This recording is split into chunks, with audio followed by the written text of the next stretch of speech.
Assalamualaikum warahmatullahi wabarakatuh. Bapak Ibu yang dimuliakan Allah Subhanahu wa taala, saya memberikan 3 amalan. Insyaallah sederhana sekali, tapi manfaatnya luar biasa. Manfaatnya luar biasa. Yang pertama, usahakan menenangkan hati orang tua. Bagaimana kita bisa membuat hati orang tua senang? Kira-kira dia suka berpakaian apa, kita belanja berpakaian itu, kita hadiahkan. Dia suka makan apa, kita buat kejutan dengan kesukaan makanan itu. Dia suka apa saja, kita datangi membawa kesukaannya dia. Atau kita bisa hari kita sibuk atau hari kita kosong, tidak ada kegiatan, kita bisa bawa beliau, ibu kita, bapak kita untuk jalan-jalan. Berdua sambil ngobrol. Mau bawa kemana anakku? Tidak ada. Saya mau senang-senang sama ayah, saya senang-senang sama ibu. Untuk bersenang-senang saja. Subhanallah, amalan ini yang membuat hati ibu kita senang, akan Allah balas kesenangan kita dunia akhirat. Itu jangan main-main.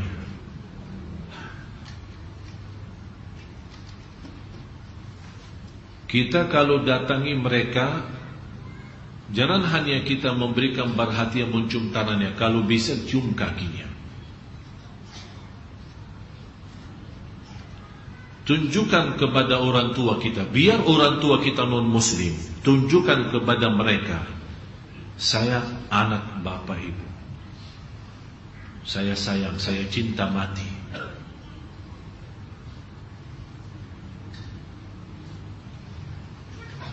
Untuk orang tua terlibat segala amal ibadah kita diterima atau ditolak sesuai keridhaan orang tua. Yang dimaksud di sini orang tua yang kita tidak pernah mengecewakan dalam hal urusan-urusan sehari-hari. Tapi kalau orang tua memerintahkan kita untuk berlaku sesuatu melanggar agama kita atau maksiat kepada Allah, mohon maaf, tidak ada sami'na wa ta'na. Tapi tetap mengucapkan yang baik, menjaga perasaan mereka. Dan ingat, semua dosa dan maksiat akan ditunda oleh Allah hukumannya di hari kiamat, kecuali 2 dosa. Akan Allah dahulukan azab di dunia, dan di kubur nanti di akhirat lebih besar lagi. Semua dosa akan Allah tundakan hukumannya. Bisa dimaafkan, diampuni, dan bisa juga diazabkan. Lillahi ma fis samawati wa ma fil ardi wa in tubdu ma fi anfusikum aw tukhfuhu yuhasibkum bihillah fayaghfiru liman yasha wa yu'adzibu. Bisa, siapa yang dihendaki Allah diampuni, siapa yang dihendaki Allah diazab. Ini kapan? Nanti di hari kiamat. Selain 2 dosa itu semua ditunda, dan kemungkinan besar Allah maafkan. Tapi 2 dosa jangan harap ampunan Allah. Pertama, dosa durhaka. Bang halaman saya, tidak ada orang durhaka sama orang tuanya bisa husnul khatimah. Tidak bakal bisa. Yang durhaka sama orang tuanya terjamin su'ul khatimah. Ini pas lagi mau meninggal. Sebelumnya tidak akan bisa hidup tenang. Bisa mati mendadak dan bisa mati kecelakaan. Kecelakaan motor, kecelakaan mobil, kebakaran, apa saja. Pokoknya kematiannya buruk. Itu semua sebabnya durhaka sama orang tua. Dosa yang kedua, putus silaturrahim.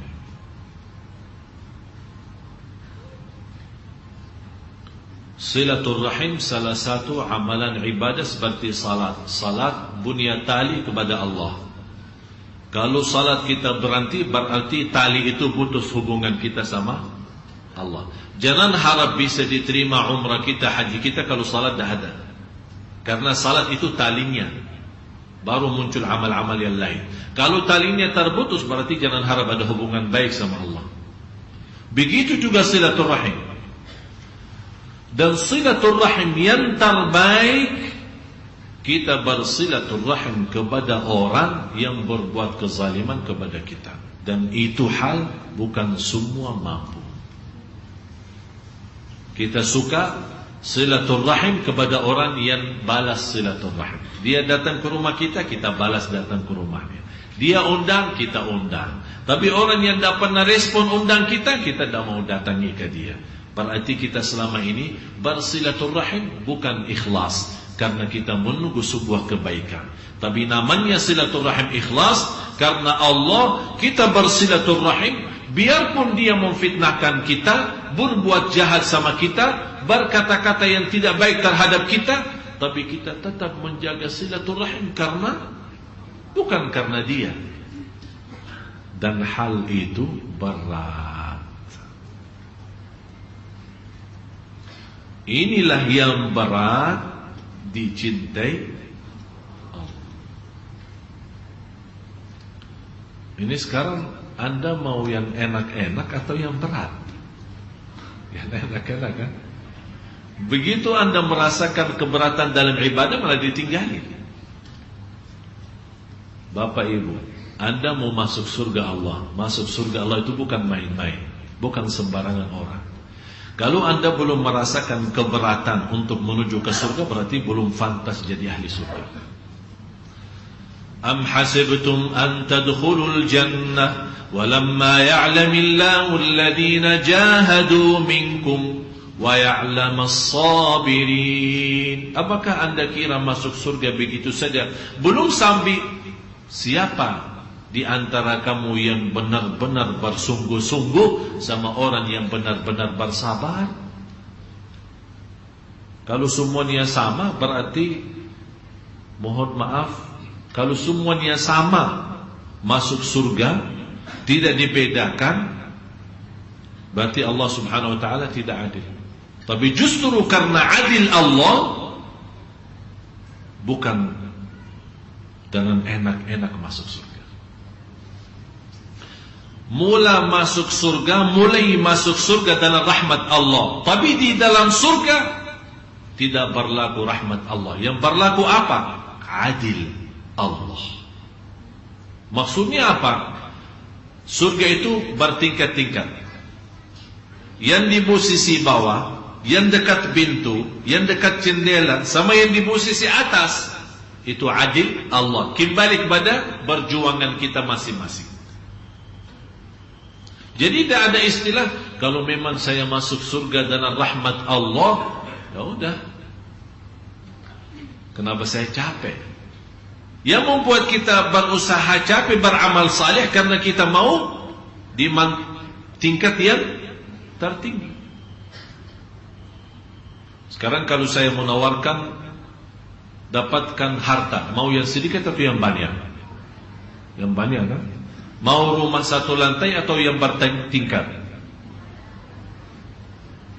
Tapi kenapa kalau pas lagi surga, udah tidak apa-apa, dekat jendela aja tidak apa-apa. Harus harapan kita juga tinggi, keinginan. Rasulullah menajarkan kalau kita berdoa minta surga, jangan berkata ya Allah saya mohon surga. Kata Rasul jangan. Kalau minta surga, ya Allah aku mohon al-firdaus al-a'la minal jannah. Apa itu firdaus al-a'la? Tempat yang tertinggi di surgamu ya Allah. Kalau seandainya tidak dapat yang tertinggi, paling di bawahnya lah. Tapi jangan kata orang, ya Allah, kalau engkau takdirkan saya tidak masuk surga, tidak apa-apa, saya ikhlas kok. Apaan doa itu? Kalau engkau takdirkan saya tidak masuk surga, tidak apa-apa katanya. Malah yang lebih luar biasa, orang berdoa, ya Allah, kalau engkau takdirkan saya masuk neraka, tidak apa-apa. A'udzubillah. Itu doa bukan bodoh lagi. Siapa yang berdoa seperti ini? Justru kita takut neraka dan ingin surga. Di atas-atasnya semua itu adalah ridha Allah. Ya Allah, aku mohon surga. Ya Allah, aku mohon Firdaus al-A'la. Ya Allah, aku minta tempat yang tertinggi di surgamu. Jadi maksiat durhaka itu sangat bahaya. Tapi ada pertanyaan, Ustaz, yang punya kesempatan ada orang tuanya, insya Allah kami sudah menanti, dan kami insya Allah akan usahakan menenangkan hati orang tua kita. Tapi Allah bagi jamaah sebagian yang sudah tidak ada orang tuanya, bagaimana saya bisa menenangkan hati mereka? Doa. Yang menenangkan hati mereka adalah doa. Saya yakin Bapak Ibu selalu mendoakan orang tua yang sudah meninggal dunia. Yang hidup masih kita mendoakan, apalagi yang sudah.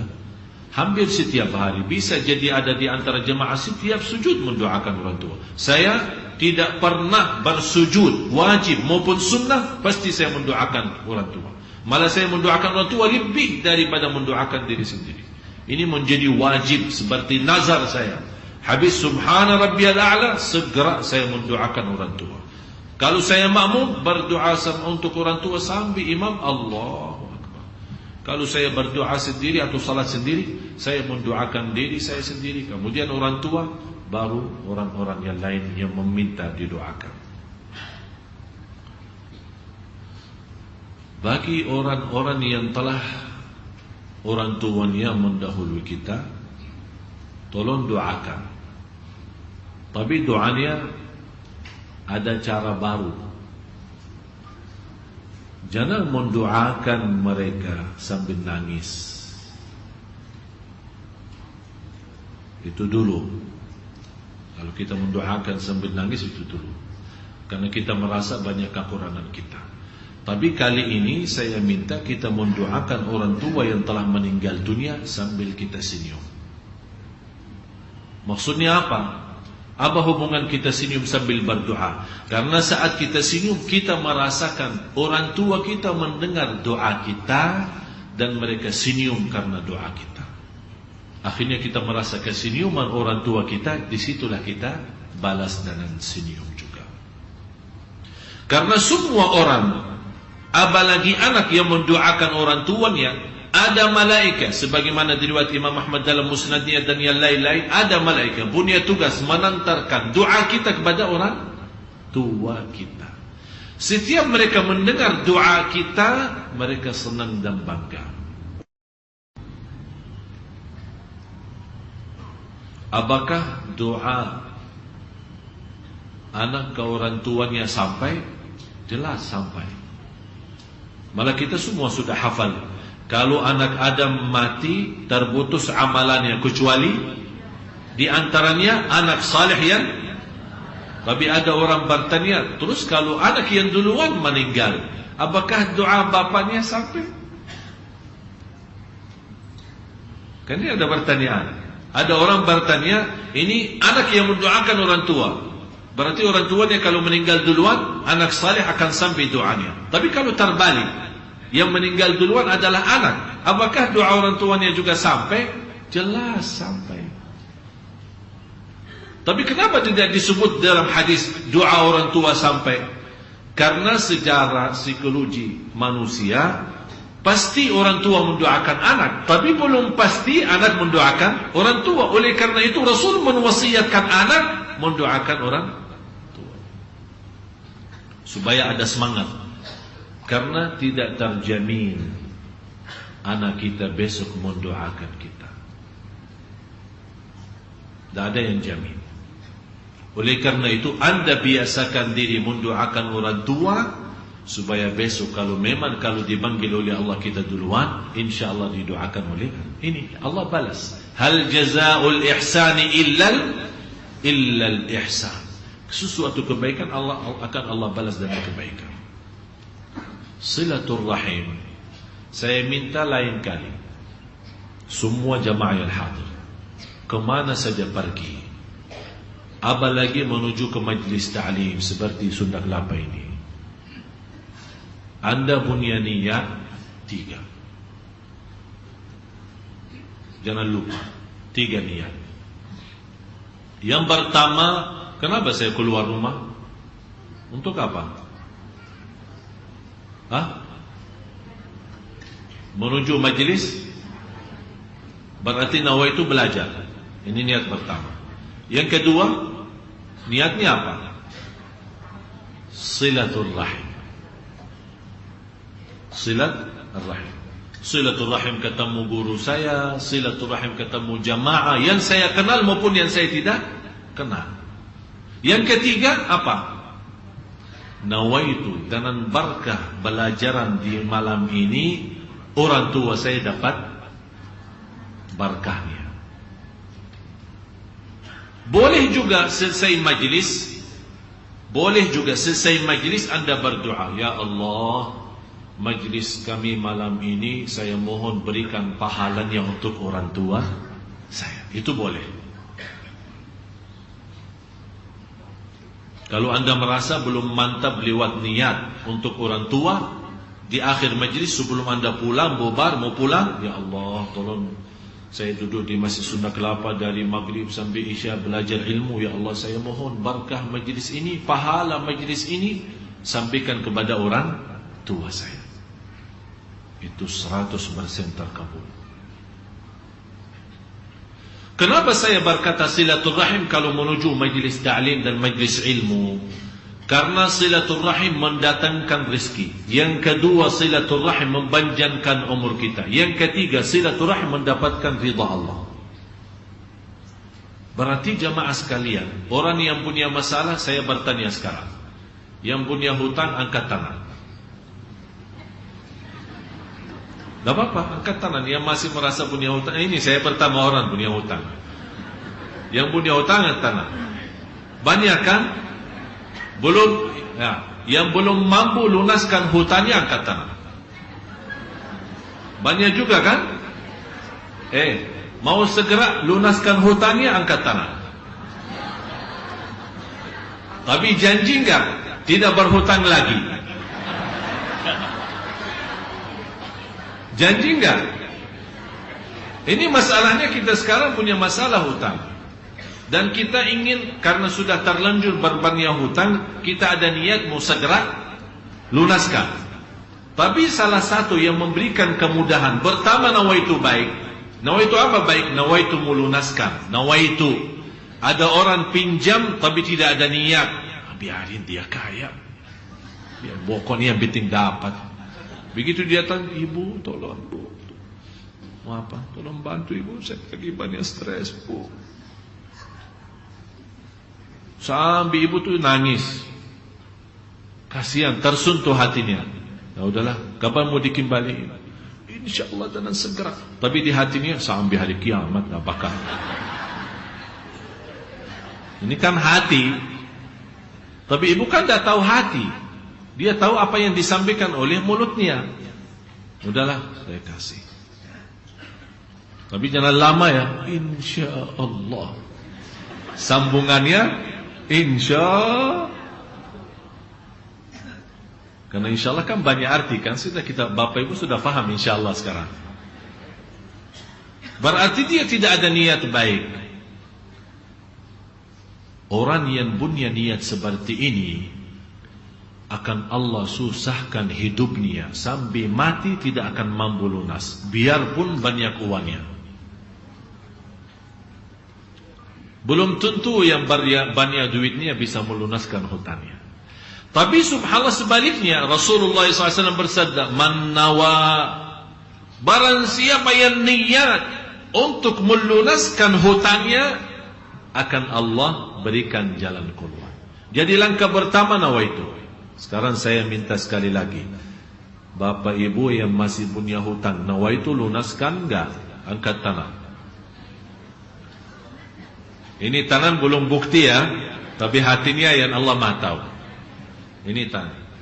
Yang kedua, saya berikan amalan yang insya Allah.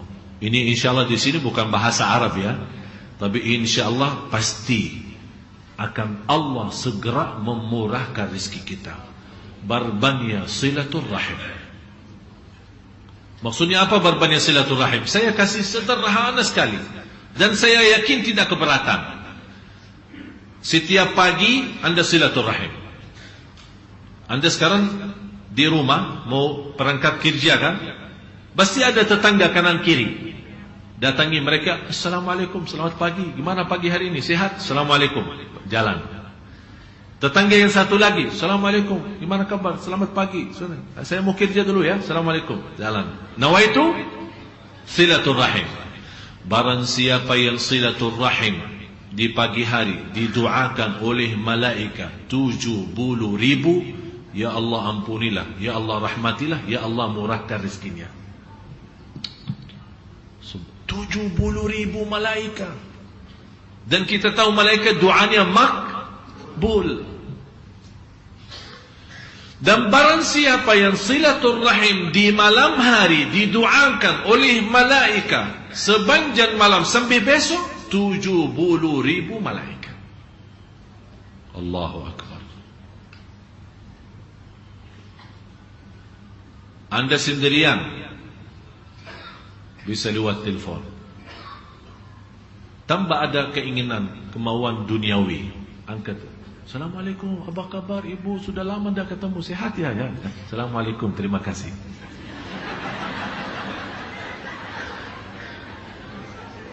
Orang kan kaget, ada apa ini? Biasakan diri seperti itu. Biasakan diri. Bapak ibu, saya jujur saja, kadang-kadang dalam satu hari saja, saya satu hari saja, bisa dalam satu hari lebih dari 400.000 hanya isi pulsa. Kenapa? Semua SMS silaturahim. Semua SMS. Malah subhanallah, salah satu azan ya. Kita lanjut, tidak kemana-mana ya. Allahu Akbar, Allahu Akbar. Allahu Akbar, Allahu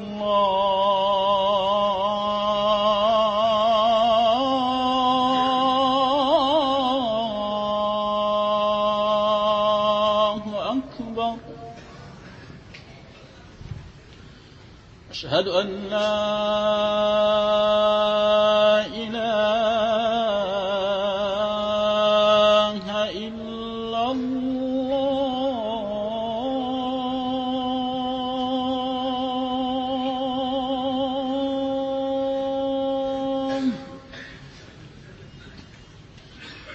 أشهد أن لا إله إلا الله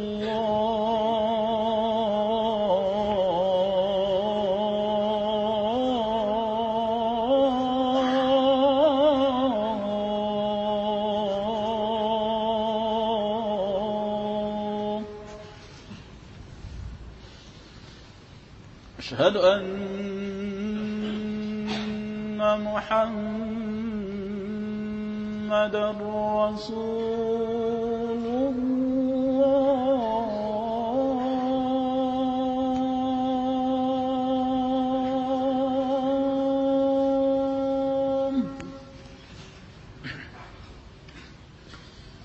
أشهد أن محمد رسول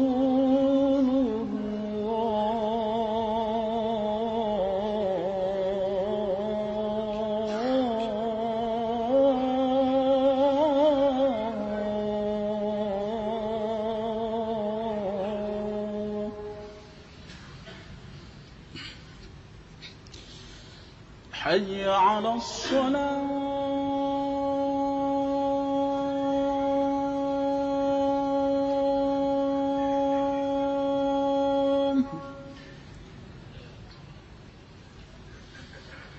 حي على الصلاة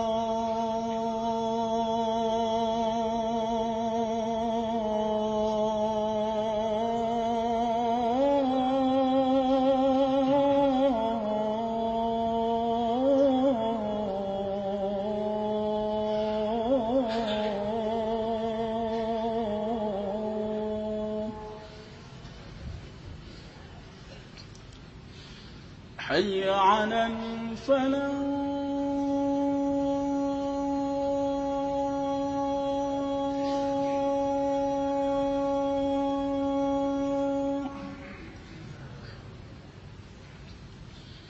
حي على الفلاح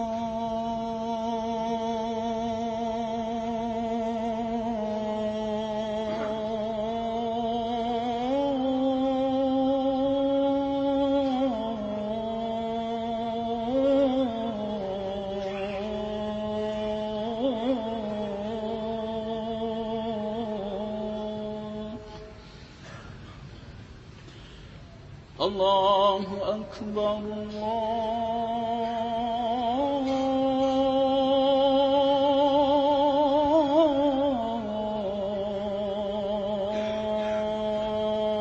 الله أكبر لا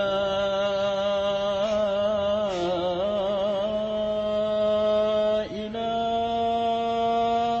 إلا الله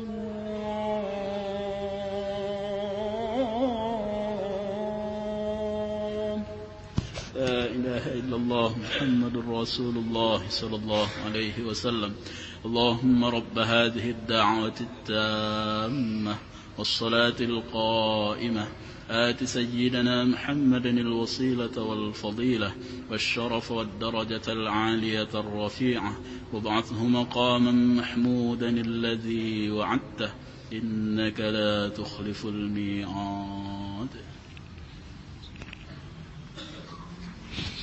الحمد لله. اللهم صل على سيدنا محمد وعلى آل سيدنا محمد.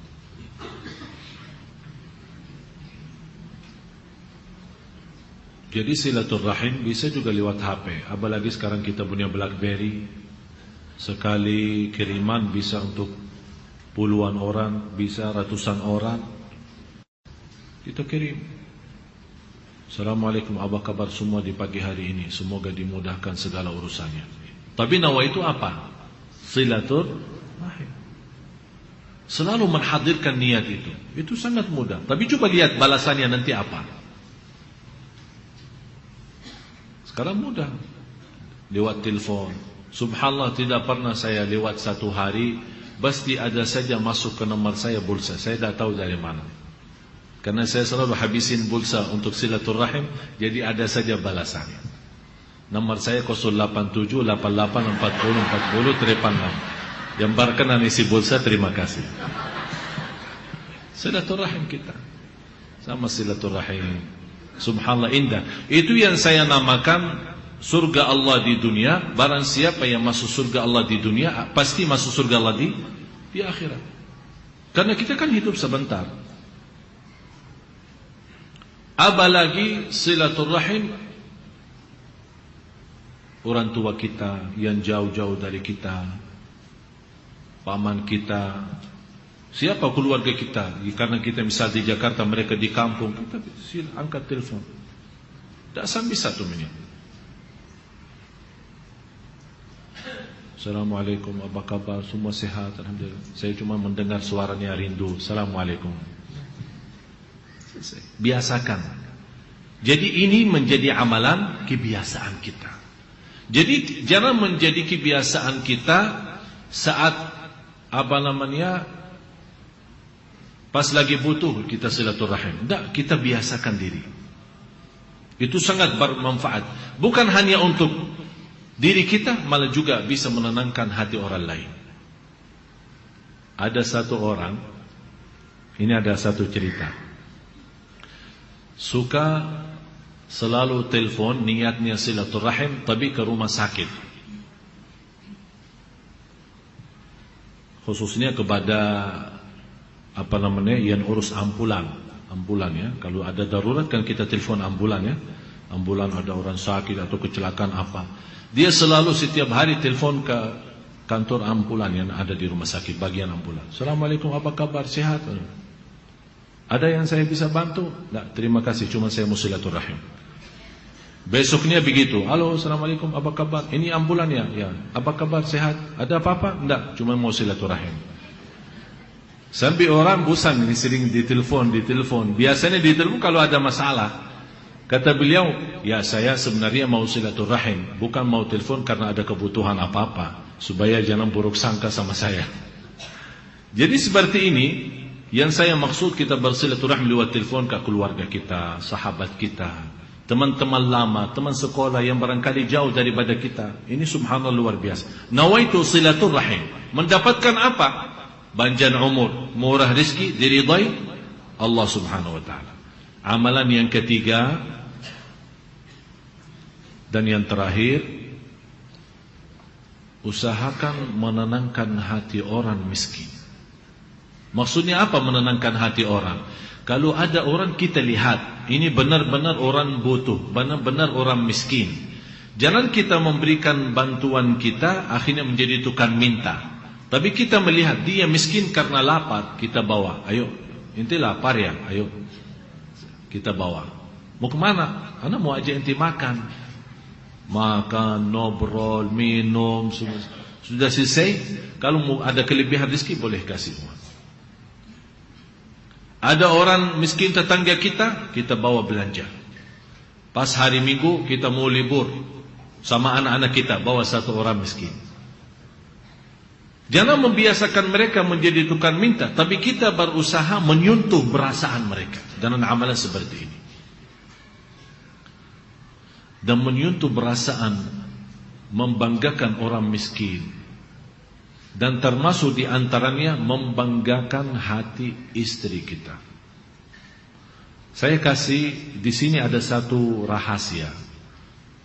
Orang-orang kadang berpikir sedekah itu harus dengan uang. Belum tentu. Bisa sedekah uang belum tentu diterima. Tapi ada satu cara bersedekah tapi bukan uang. Apa itu? Saat kita berduduk sama istri sama suami, berikan suapan makanan. Faham gak? Jadi istri lagi duduk samping kita ya. Ini bapak-bapak ya. Istri samping kita. Kita pas lagi makan, salah satu suapan kita bukan untuk mulut kita, tapi untuk istri. Keberatan gak?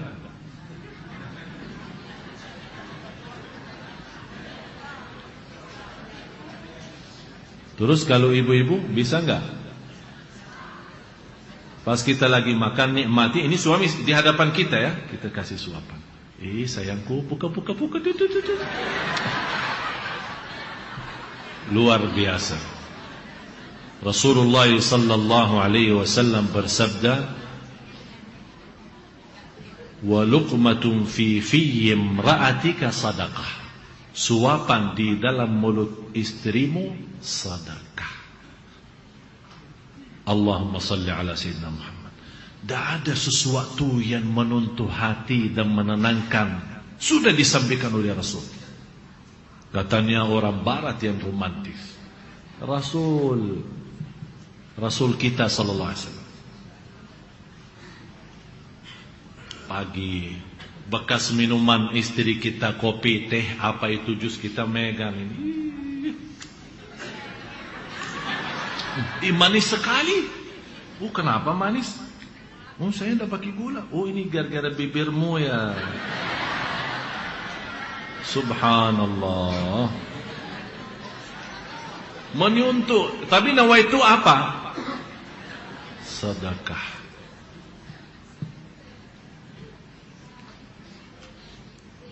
Saya mohon, yang punya istri, bapak-bapak angkat tangan. Semua yang punya istri angkat tangan. Angkat tangan, jangan malu. Kok malu gini-gini? Angkat tangan. Saya kan tanya yang punya istri satu, bukan dua kan? Udah angkat tangan, jangan malu. Udah, mulai malam ini kita rubah semua sistem kita.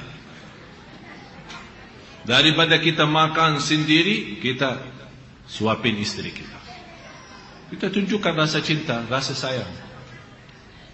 Nawaitu subhanallah. Memang kenapa Rasul kebiasaan seperti ini? Ini salah satu yang menanamkan rasa cinta. Mohon maaf, biar bapak-bapak sudah 80 tahun, ini masih berlaku, boleh kita lakukan. Sebaliknya, ibu-ibu yang merasa tak punya suami, ada orang tua, salah satunya atau dua-duanya, suapin orang tua kita. Tunjukkan rasa cinta. Subhanallah, coba bapak ibu, kalau kita bisa menamalkan sambil menjadi sebuah kebiasaan, sungguh akan merasa kenyamanan dalam batin kita luar biasa.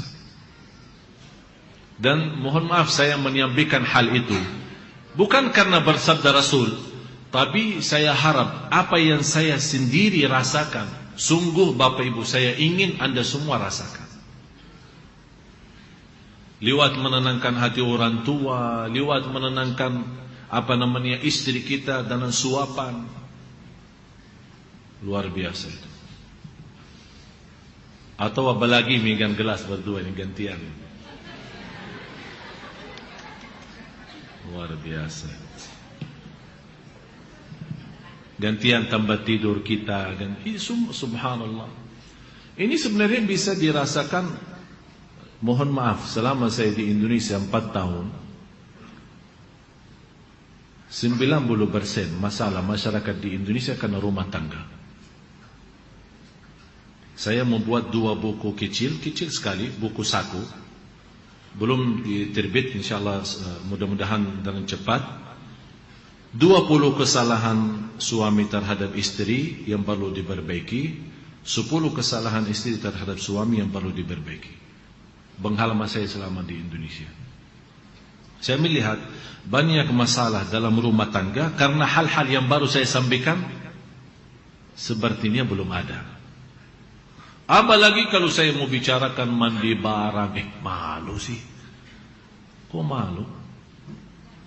Mandi barang katanya malu.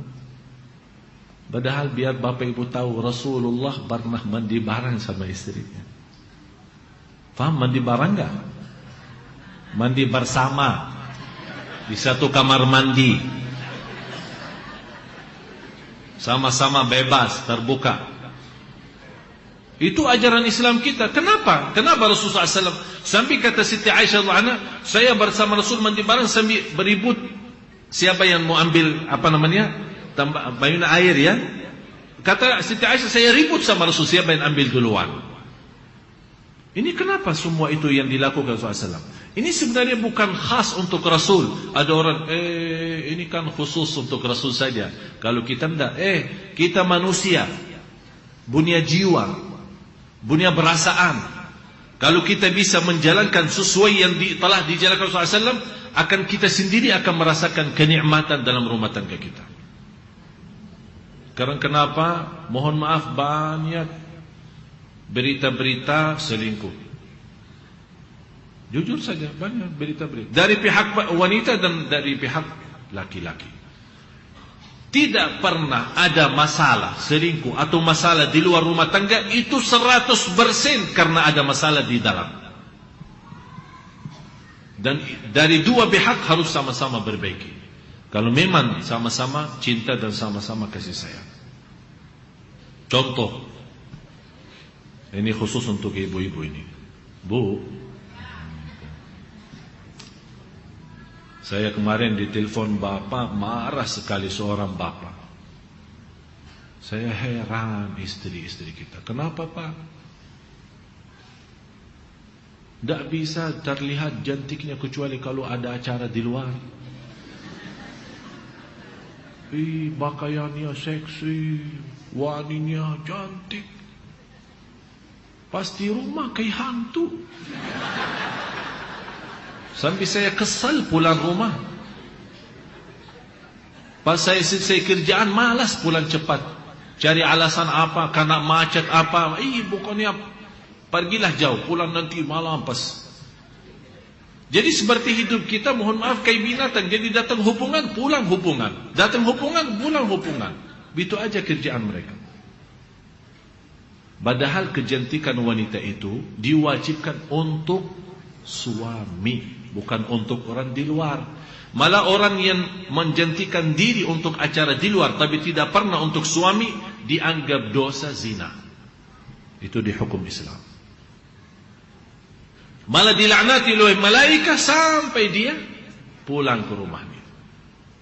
Yang berhak untuk menikmati istrinya adalah suami, bukan orang lain. Jangan orang lain melihat karena istrinya berjantik, pakaiannya manis, jadi malah pandangan orang lain. Wow. Yang boleh, wow, itu adalah suami. Biar dia nikmat. Wow, tapi halal, bukan wow haram. Senang. Jadi mohon maaf ya, kita sama-sama harus mencari jalan yang terbaik untuk kita semua. Supaya insya Allah, kalau rumah tangga kita bahagia, ibadah kita enak, usaha kita lancar, semua masalah akan bisa diatasi. Bisa diatasi. Jadi di pihak kaum wanita betul-betul mempelajari bagaimana kita mensikapi perbuatan kita dalam rumah tangga kita. Saat suami marah, saat suami lagi protes, saat suami lagi pusing karena urusan kerjaan. Bagaimana? Jangan begitu suaminya pulang malah ditambahin stresnya, malah ditambahin marahnya. Dan harus kita pintar dan pandai mensesuai kondisi dan keadaan kita. Insya Allah dua buku ini, buku saku ini, insya Allah banyak memberikan pelajaran. Tapi tidak boleh seorang laki-laki mempelajari buku perempuan. Karena buku perempuan untuk perempuan. Yang buku saku untuk laki-laki untuk bapak-bapak. Jadi tidak boleh, udah pinjaman tukaran, tidak boleh. Karena di sini ada ilmunya, ada pelajarannya, ada rahasia, ada teknisnya. Tapi khusus untuk istilahnya, menurut saya buku itu adalah macam koreksi diri, muhasabah diri. Karena di situ ada istilah tanya jawab. Jadi yang anda menjawab adalah anda sendiri. Kalau anda berbohong, berarti bohong sama diri sendiri. Kalau anda mau jujur, insya Allah akan dapat jalan yang terbaik untuk mendapatkan kebahagiaan dalam rumah tangga. Mudah-mudahan Bapak Ibu semua yang hadir dalam 3 amalan ini, yang pertama menenangkan hati orang tua kalau mereka sudah meninggal dunia duluan lewat doa.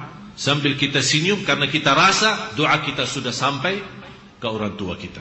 Yang kedua, silaturahim, dan saya sudah kasih contohnya, bisa lewat telepon, bisa lewat dengan tetangga kita yang ada di rumah. Apalagi kalau kita bisa membagikan saat silaturahim, membagikan kesenyuman, luar biasa. Jangan tidak, walaupun kita lagi stres, punya masalah, jangan merubah muka atau berbaling muka dengan orang. Bapak lagi pusing ya. Senyum. Biar orang lihat kita, Masya Allah ini kayaknya Bapak tidak pernah punya masalah. Padahal kita punya masalah sebesar gunung Uhud. Senyum. Masya Allah. Orang bangga lihat senyum kita, bangga. Karena kesenyuman itu adalah sedekah bagi kita. Yang ketiga, berusaha menenangkan hati istri kita, suami kita, kemudian orang-orang miskin yang ada di sekitar kita. Mudah-mudahan apa yang saya sampaikan bermanfaat. Marilah kita sama-sama berdoa. Dan dikhususkan di antara doa kita adalah untuk orang tua kita. Mudah-mudahan dengan doa kita yang tulus dan ikhlas, Allah menenangkan hati kedua orang tua kita. Mereka masih hidup maupun yang telah wafat. Mudah-mudahan Allah menenangkan hati mereka di dunia kubur. Amin ya rabbal alamin. Bismillahirrahmanirrahim. Alhamdulillahi rabbil alamin. Allahumma salli ala sayyidina Muhammad wa ala ali sayyidina Muhammad.